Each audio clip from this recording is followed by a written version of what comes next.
হবে কম, আমার নবী বলছে আমার উম্মতের হায়াত হবে কম। কিন্তু ওরা যখন মন থেকে আল্লাহকে, আমি নবীর মুহাব্বত নিয়ে আল্লাহকে আল্লাহ বলে ডাক পারবে, 63 বছরে কোন এক সেকেন্ডের ভিতরে আমার আল্লাহ মাফ করে তার মাসুম বানায় দিবে। আমরা তো এই ভাবেই আছি মিয়া, অসুবিধা আছে? এই নবীর উম্মত জাহান্নামে যাইবো? এক কথা কোন যাইবো? নবীর মুহাব্বত, নবীর প্রতি যার ঈমান আছে সে তার দেহ কোনদিন জাহান্নামের আগুনে পুরাইতে পারবে? নবীর মুহাব্বতের দরকার আছে না নাই? আরো জোরে বলেন আছে না নাই? খালি যুবকেরা গান গা, বাপ আছে যার গায়ে দেখলে তারা চিনা যায়। কথা কোন না কে কয় না? বাপ আছে যার গায়ে দেখলে তারা চিনা, সারা অঙ্গ তার পুরা রে। ওই দেহ দেখছেন সবই পারে। আসেন আমরা আজকে একটা প্রেমের জগতে যাবো। এই যে আমার ভাইজানে কইছে, হুজুর এলাকাতে যা আছে কিছু আছে, কিছু আলোচনা রুমে বসে করছি, সব মিলে সিলে যেটাই আছে, তবে আজকে আমরা প্রমাণ করে দিতে চাই আমরা নবীর সেনা। কথা কোন ঠিক না ঠিক? আসেন আল্লাহ পাকের দরবারে শুকরিয়া আদায় করে নিজের বেকারিম যেই মাওলায় পাক আমাদেরকে অসংখ্য অগণিত দয়া করে মায়া করে এই জান্নাতের বাগানে আমাদেরকে ইমানি অবস্থায় কবুল করেছেন। জবান খুলে উচ্চ কণ্ঠে বলি আলহামদুলিল্লাহ, আর একটু মহব্বতে বলি আলহামদুলিল্লাহ। লক্ষ কোটি দুরূদ সালাম ওই নবীর রওজা মুবারকে, যিনি হায়াতুন নবী, চিন্দা নবী, নূরুন আলানুন নবী, উম্মতের কান্ডারি, শাফিউল মুজনবিন, খাতামুন নবিয়্যিন, আসমানের নবী, জমিনের নবী, চন্দ্র সূর্যের নবী, লৌহের নবী, আরশের নবী, কুরসির নবী, সিদরাতুল মুনতাহা নবী, জান্নাতের নবী, হুরে গিলমানদের নবী, সকল ফেরেশতাগণদের নবী, এক কথায় 18,000 মাখলুকাত, 80,000 আলমের নবী, যাকে আমার আল্লাহ না বানাইলে যেই নবীর কদম মোবারকের দুলি মোবারক আরশে মুআল্লার চাইতে দামি। সুবহানাল্লাহ জোরে বলবেন না? বিশ্বাস হচ্ছে না? না, নবীজি মেরাজের রাত্রে মুসা আলাইহিস সালাম আল্লাহর বাড়িতে গিয়েছিলেন। কোন বাড়িতে? পাহাড়ের উপর আল্লাহর বাড়ি।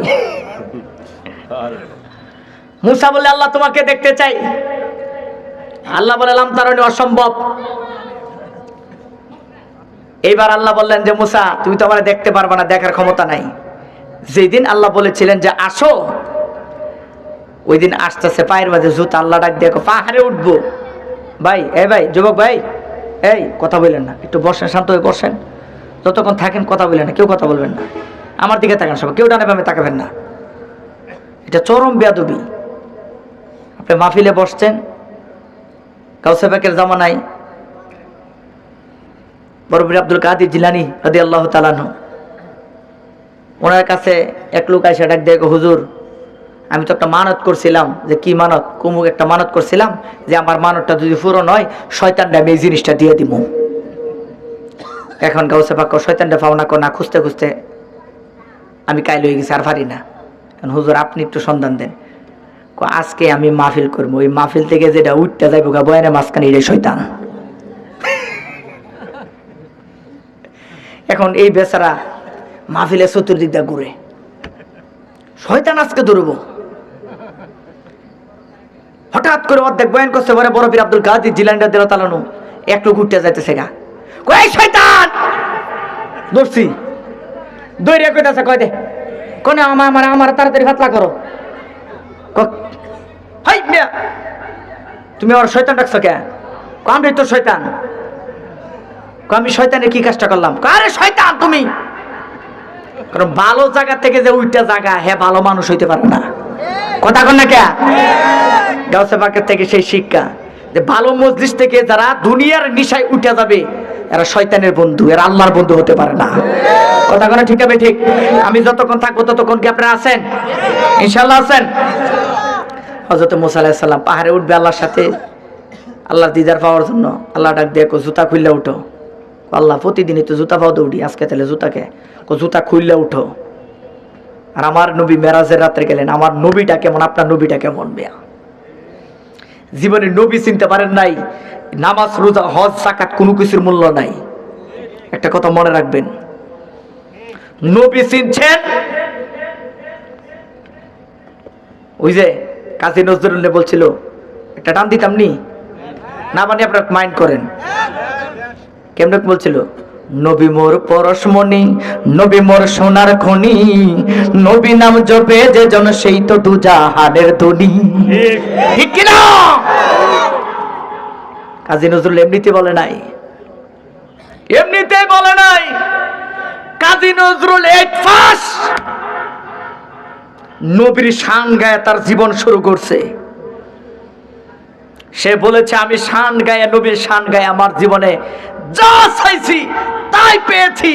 আমার জীবনে আজকে দেখেন বাংলাদেশের ঐতিহ্যবাহী আলেমকে স্মরণ করে না, কিন্তু কাজী নজরুলকে সারা পৃথিবী স্মরণ করে তারে।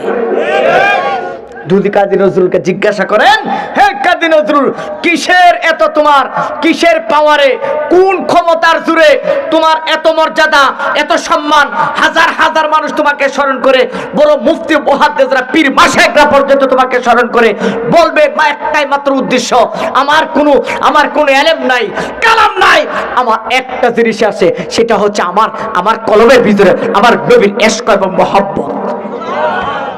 তো নবীর মহব্বতের দরকার আছে না? দরকার আছে না? আল্লাহ ডাক দিয়ে কয়, নবী গেলেন আল্লাহর বাড়ি, আর সে মহল্লায় গেটের সামনে যে আল্লাহর হাবিব দাওয়াত করে নিছে কে? কথা কর না কেন? আল্লাহ। আর এই দিকটা মুসা নবী কয় আল্লাহ তোমার দেখতে চাই। আল্লাহ কইলাম তারনি। হুজুর সত্যি কথা? ঠিক আছে, অসম্ভব, সম্ভব না। কেন? তোমার যে চক্ষু দিছি সেই চক্ষু দিয়া আমি আল্লাহকে দেখার ক্ষমতা তোমার নাই। ডাইরেক্ট আমার আল্লাহ বলে দিলেন, নাই তোমার ক্ষমতা, তুমি পুরা ছাই হয়ে যাবা তাজাল্লিতে। আল্লাহ ডাক দিয়ে কই, ইয়া মুসা, তুমি আমারে দেখার ক্ষমতা নাই, তুমি আমারে দেখতে পারবে না। মুসাকে আল্লাহ দেখতে চাই। বারবার মুসা আলাইহিস সালাম একটু তেরা নবী ছিলেন, কিন্তু আমাদের জন্য তেরা না, আল্লাহর জন্য তেরা। এটা আদব রাখতে হবে। হযরত মুসা আলাইহিস সালাম ডাকে দিয়ে কয়, আল্লাহ এত কিছু বুঝি না, কিন্তু তোমার আমি দেখতে চাই। আল্লাহ কয়, মুসা সম্ভব না। মুসা কয়, এত কিছু বুঝি না, অসম্ভব, অসম্ভবকে সম্ভব করায় তোমার কাজ, কিন্তু আমি দেখতে চাই। আবার আল্লাহ পৃথিবীর জমিনে নবীর সম্মান ধরে রাখার জন্য আল্লাহ কয়, ঠিক আছে আসো। নূরের এমন তাজাল্লি দিলেন, ওই তাজাল্লিতে মুসা আলাইহিস সালাম পাহাড়ের উপরে, পাহাড় পইরা সুরমা হয়ে গেল, গাছগাছালি সব শেষ, পাথর পর্যন্ত পুরো ছাই হয়ে গেল। মুসা আলাইহিস সালাম আল্লাহ ডাকে দিয়ে কই, জিবরাইল তাড়াতাড়ি জমিনে যাও, আমার মুসারে তাড়াতাড়ি হুশ আনাও। হুশ আনার পরে মুসা আলাইহিস সালাম ডানে তাকায়, বামে তাকায়, সামনে তাকায়, পিছনে তাকায়, দেখে কোনো কিছু নাই। ডাকে দেয়া কই, জিবরাইল ব্যাপারটা কি, এগুলো গেল কোথায়? ও মুসা, আল্লাহর নূরের তাজাল্লিতে সব সারগার হয়ে গেল। মুসা রে, সব সারগার হয়ে গেল। এইবার মুসা তার পশমের দিকে তাকায়, মুসা তার পশমের দিকে তাকায় মুশকে মুশকে হাসে। জিবরাইল ডাক দিয়া কয়, কি ব্যাপার, আপনি হাসেন কেন? আমি হাসতেছি, আল্লাহর নূরের পাওয়ারের চাইতে আমার পশমের পাওয়ার আরো বেশি।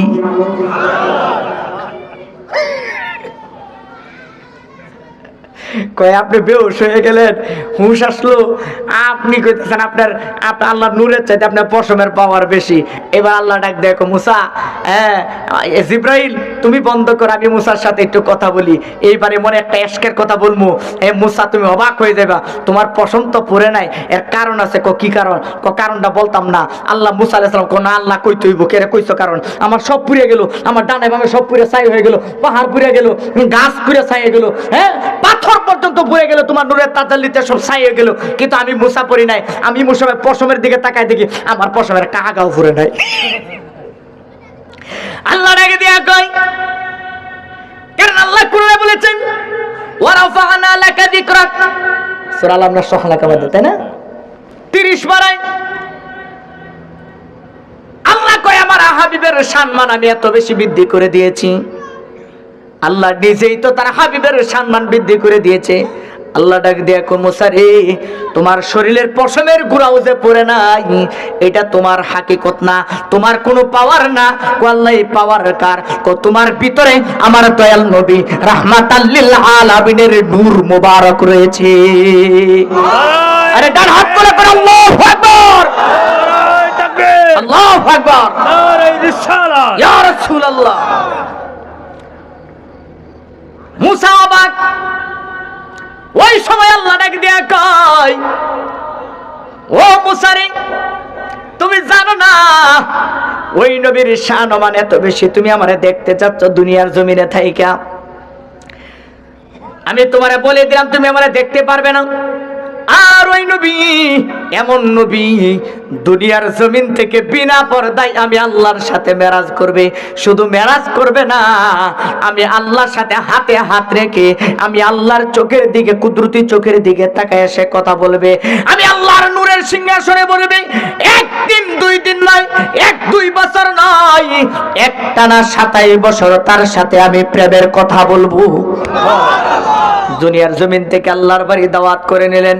নেওয়ার পরে আল্লাহর নবী রাহমাতাল লিল আলামিন আরশে মুআল্লার ওই জায়গার মধ্যে যাইয়া, আরশে মুআল্লার গেটের কাছে যাইয়া আমার নবী জুতা খুলে লাগা, জুতা খুলে লাগা।